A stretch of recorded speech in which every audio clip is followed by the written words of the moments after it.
নারীদের এত সম্মান।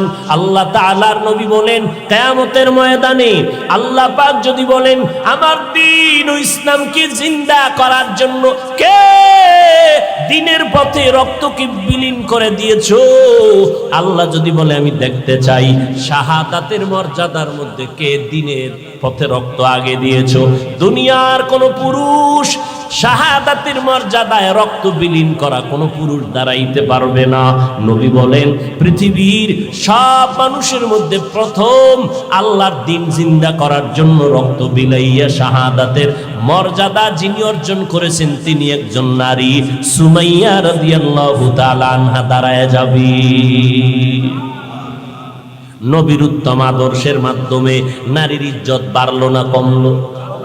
এই কথা যেই হতভাগা, যেই কপাল পোড়া, যেই গাদ্দারেরা, যেই দুশ্মনেরা, বেঈমানের দালালেরা বুঝে না, তারা বলে ইসলাম নারীর অধিকার দেয় নাই।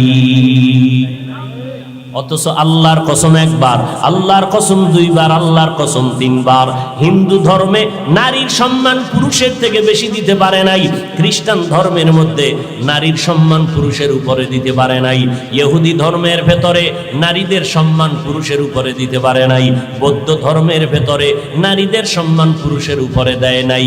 একমাত্র কেবলমাত্র শুধুমাত্র ইসলামই দিয়েছে নারীর মর্যাদা পুরুষের উপরে।